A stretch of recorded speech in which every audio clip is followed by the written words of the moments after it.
Bonjour chers à toutes et à tous et bienvenue sur notre chaîne YouTube. Voici encore les 10 autres livres qui ont inspiré les leaders politiques du monde et pourquoi vous devez les lire. Numéro 1. L'origine des espèces de Charles Darwin. L'origine des espèces est un livre écrit par Charles Darwin, publié en 1859, qui présente sa théorie de l'évolution par sélection naturelle. Voici les points les plus importants du livre. Darwin développe sa théorie de l'évolution par sélection naturelle, qui explique comment les organismes se sont développés au fil du temps à partir de formes de vie plus simples. Darwin explique comment la sélection naturelle fonctionne, c'est-à-dire que les organismes les mieux adaptés à leur environnement ont plus de chances de survivre et de se reproduire, transmettant ainsi leurs caractéristiques avantageuses à leur descendance. Le livre propose une grande quantité de preuves pour étayer la théorie de l'évolution, y compris des observations de la nature, des données géologiques, des preuves anatomiques et des similitudes entre les formes de vie. Darwin souligne que l'évolution est un processus continu qui se produit lentement sur de longues périodes de temps. Darwin a également abordé des questions telles que l'origine de la vie, la classification des espèces et la variation au sein des espèces. Le livre a suscité un débat intense et controversé à l'époque, notamment en raison de ses implications pour la religion et la théologie.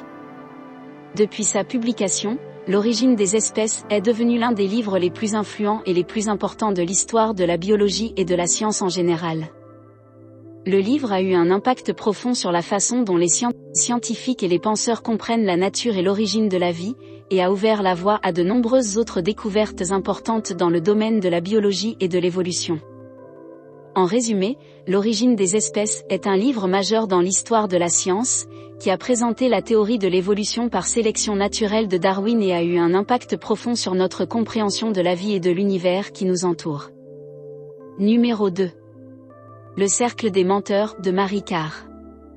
Le cercle des menteurs est un livre de mémoire écrit par Marie Karr, publié en 2009, qui décrit son enfance tumultueuse et sa relation compliquée avec sa mère alcoolique. Voici les points les plus importants du livre. Marie Karr a grandi dans une famille dysfonctionnelle du Texas, avec une mère alcoolique et un père absent. Elle a été élevée dans la foi catholique, mais a eu du mal à concilier sa foi avec les difficultés de sa vie. Marie a souvent été témoin de la violence physique et verbale entre ses parents, ainsi que de l'alcoolisme et de la toxicomanie de sa mère. Elle a également connu des troubles de comportement, y compris des comportements autodestructeurs et des tentatives de suicide. Marie a commencé à écrire à un jeune âge et a trouvé dans l'écriture un moyen de s'échapper de sa réalité difficile. Le livre décrit l'importance des mensonges et de la dissimulation dans la vie de sa famille, ainsi que l'effet néfaste de ces mensonges sur elle-même et sur les autres membres de sa famille. Marie a finalement trouvé de l'aide pour surmonter ces problèmes, y compris un traitement de désintoxication et une thérapie.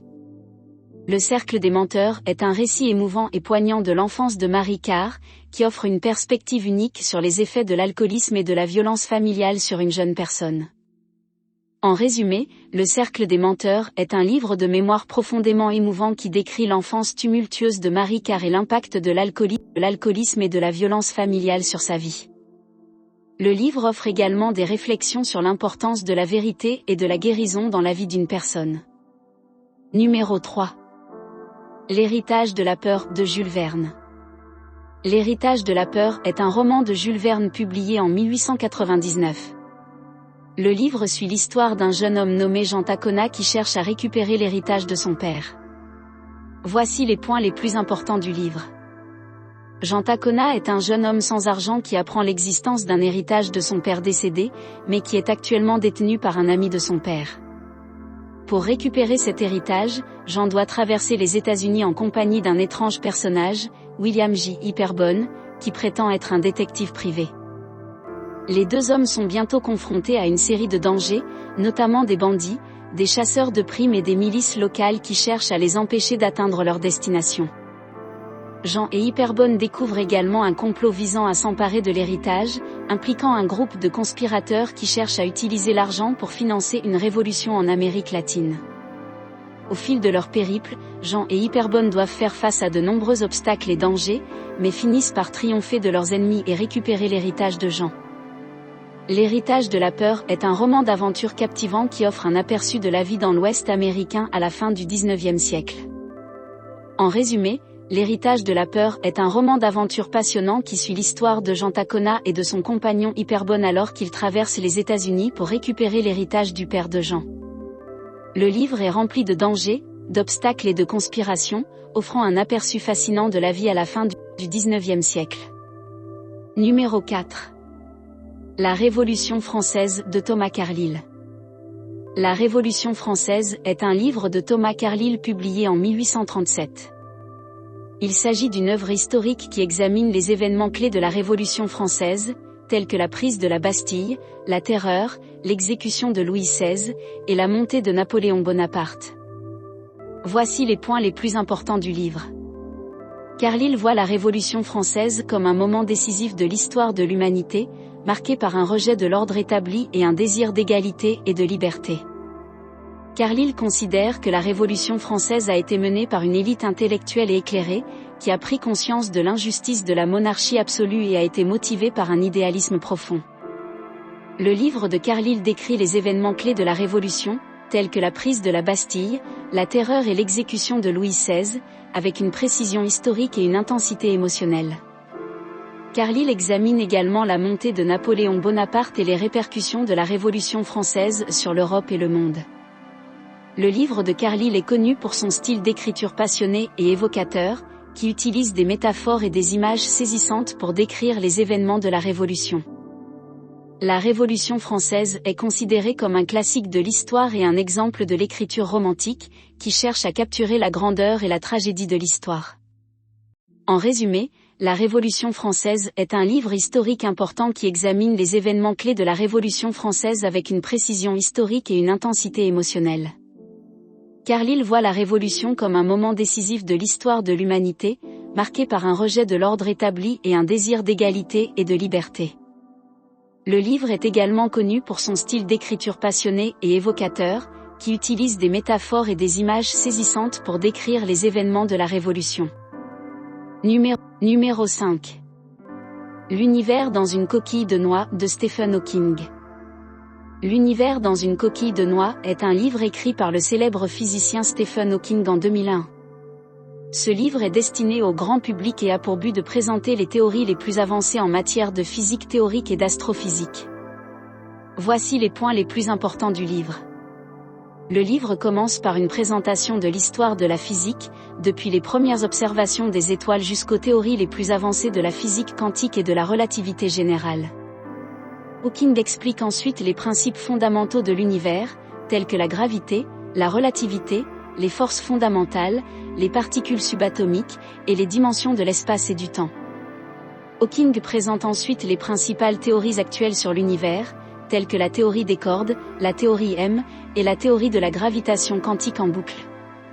Le livre explore également des concepts tels que les univers parallèles, les trous noirs, les singularités, et les voyages dans le temps. Hawking explique également les implications de ces théories pour notre compréhension de l'univers, de son origine et de son destin. Enfin, le livre se termine par une discussion sur la possibilité de trouver une théorie unifiée de tout, qui pourrait expliquer toutes les forces de l'univers. En résumé, L'univers dans une coquille de noix est un livre qui présente les théories les plus avancées en matière de physique théorique et d'astrophysique pour le grand public. Hawking explique les principes fondamentaux de l'univers et explore les théories actuelles sur l'univers, telles que la théorie des cordes et la théorie de la gravitation quantique en boucle. Le livre examine également des concepts tels que les univers parallèles, les trous noirs, les singularités et les voyages dans le temps. Enfin, le livre se termine par une discussion sur la possibilité de trouver une théorie unifiée de tout, qui pourrait expliquer toutes les forces de l'univers. Numéro 6. La stratégie du bouffon de Richard Saul Wurman. La stratégie du bouffon est un livre écrit par Richard Saul Wurman en 1996. Ce livre est destiné à encourager les gens à voir le monde sous un angle différent, en utilisant des techniques humoristiques pour stimuler la créativité et la réflexion. Voici les points les plus importants du livre.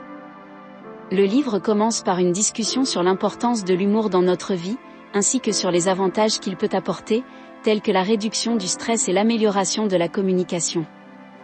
Wurman explique ensuite les différents types d'humour et les techniques humoristiques qui peuvent être utilisées pour stimuler la créativité et la réflexion. Le livre propose également des exercices pratiques pour aider les lecteurs à développer leur propre humour et leur créativité. Wurman explique comment l'humour peut être utilisé dans différents contextes, tels que la publicité, la politique et les affaires. Le livre se termine par une discussion sur l'importance de l'humour dans la stratégie de communication, ainsi que sur les défis que cela peut présenter. En résumé, La stratégie du bouffon est un livre qui encourage les gens à voir le monde sous un angle différent, en utilisant des techniques humoristiques pour stimuler la créativité et la réflexion. Wurman explique les différents types d'humour et les techniques humoristiques qui peuvent être utilisées pour stimuler la créativité et propose des exercices pratiques pour aider les lecteurs à développer leur propre humour et leur créativité.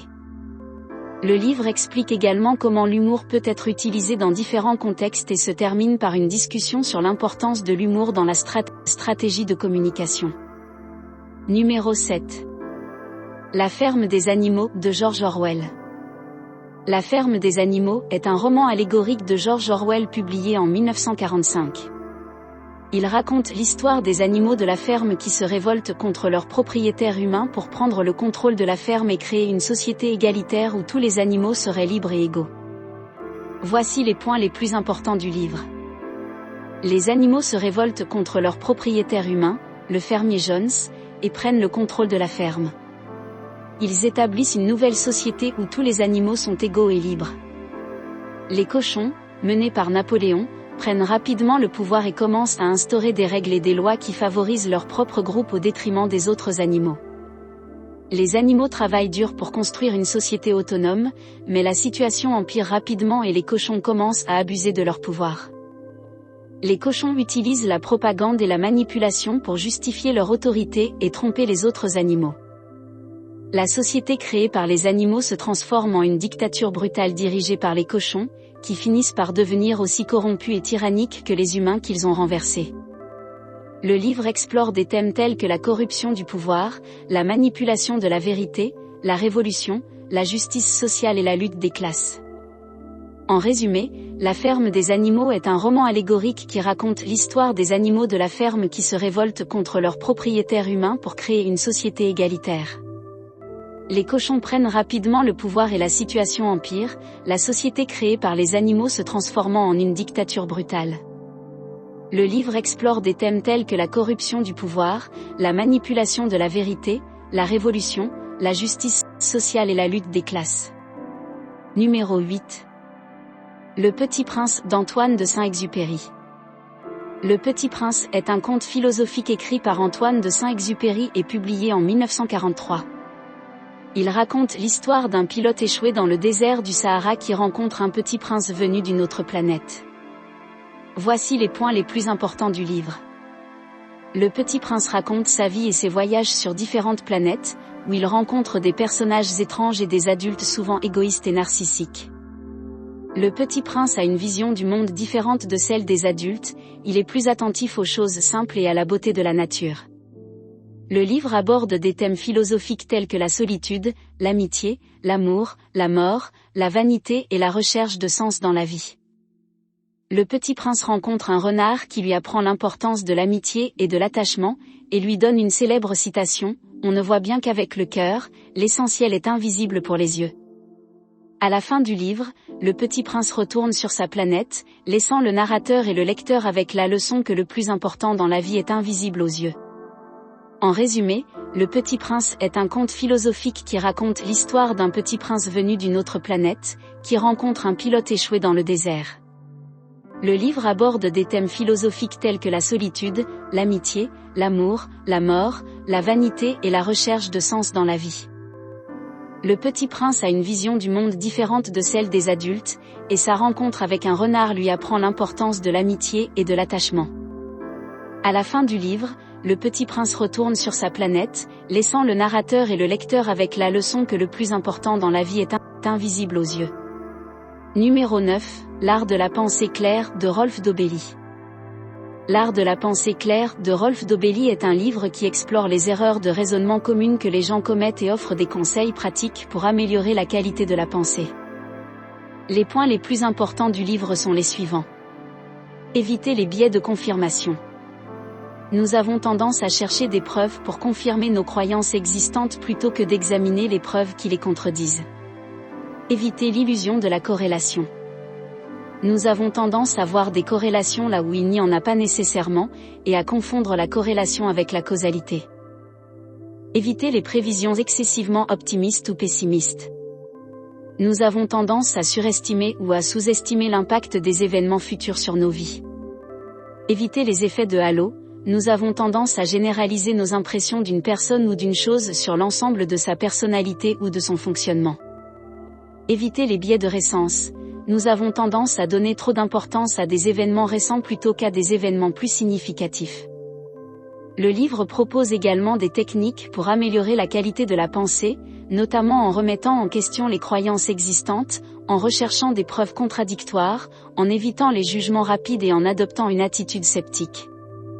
En résumé, l'art de la pensée claire est un guide pratique pour améliorer la qualité de notre pensée et nous aider à prendre de meilleures décisions dans notre vie quotidienne. Livre numéro 10. La stratégie Ander d'Orson Scott Card. La stratégie Ander est un roman de science-fiction qui suit l'histoire d'Ander Wiggin, un jeune garçon sélectionné pour être formé comme commandant militaire dans une guerre future contre des extraterrestres appelés les Doryphores. Le livre aborde des thèmes tels que la manipulation génétique, l'intelligence artificielle, la guerre et la responsabilité morale. Le roman se concentre sur les compétences de leadership d'Ander et la façon dont il doit naviguer dans des situations difficiles pour vaincre l'ennemi. Ander doit également faire face à la pression écrasante de la responsabilité et de la culpabilité de prendre des décisions qui ont des conséquences graves. Le livre met également en évidence l'importance de la communication et de la compréhension de la psychologie de l'ennemi. L'un des thèmes clés du livre est la question de la violence et de la justification morale de la guerre. Ander est contraint de commettre des actes violents pour atteindre son objectif de vaincre l'ennemi, ce qui soulève des questions sur l'éthique de la guerre et la nature de la violence. En fin de compte, la stratégie Ander est une exploration complexe de la nature de la guerre, de la responsabilité morale et de la complexité de la prise de décision en situation de conflit. Chers spectateurs, j'espère que vous avez apprécié cette vidéo et que vous avez appris quelque chose de nouveau. Si vous avez aimé cette vidéo, n'hésitez pas à vous abonner à la chaîne, à aimer cette vidéo et à laisser un commentaire ci-dessous pour nous dire ce que vous avez pensé. Nous apprécions toujours vos commentaires et vos suggestions pour de futures vidéos. Merci beaucoup pour votre soutien et à la prochaine.